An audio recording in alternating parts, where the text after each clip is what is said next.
So we come to the last week of our Lent reflections based around the Archbishop of Canterbury's Lent book by Hannah Steele, which some of you may be reading. Others of you may be using the little booklet of reflections which are based on that book. In either case, we've had this theme which we've been following through, and now we come to the final week. In Acts chapter 26, we have recorded one of Paul's accounts of his own encounter with Jesus, his finding Jesus, if you like. It's the Damascus Road experience, the story which we're very much familiar with, very dramatic, told in the first person by St. Paul as he gives an account of himself and of his calling, his person, his Christian faith. He is in chains in Acts 26, as he describes it himself. He's giving a defence, as it were, before a court of law for his faith.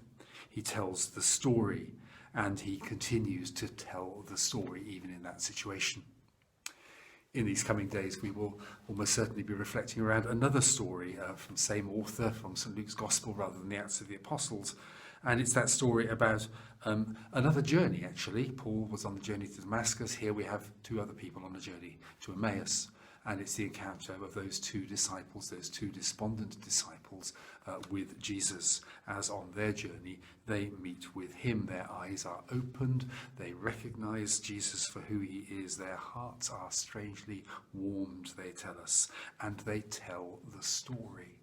St. Paul tells the story. The disciples on the Emmaus Road tell the story. And we are called also to tell the story of our encounter. Because note, in both those cases, it is a personal story. It's about what's happened to them, not about what's happened to somebody else. Paul tells his story. The Emmaus disciples tell their story. And we are to speak out of our own experience, out of that which is real to us. Now, the experience was different in each of those biblical cases, and there are others.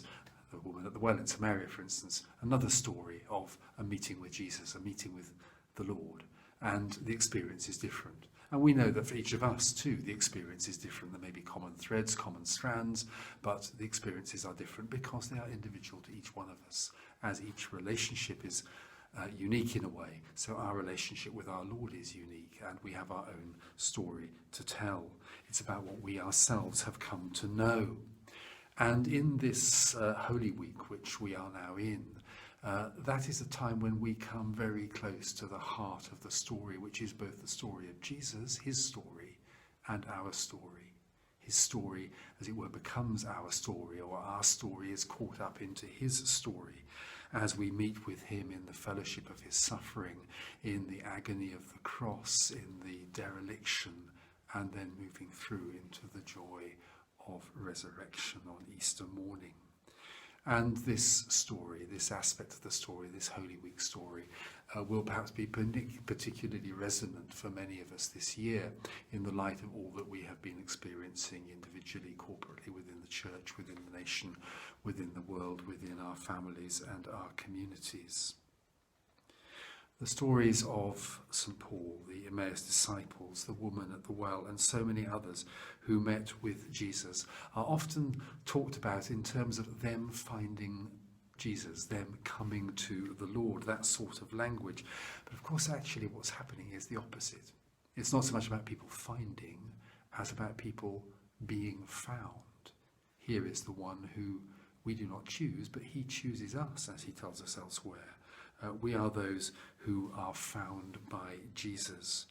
He chooses us, he calls us, he heals us, he saves us, he enlivens us, he guides us, he prompts us, he sends us, he inspires us.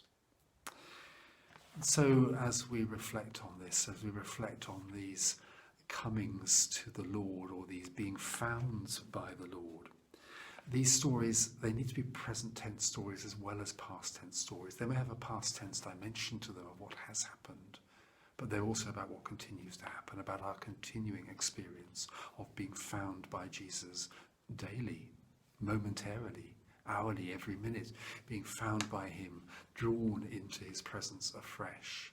And as we journey through these days, particularly these days of Holy Week and Easter, may that be more and more our experience.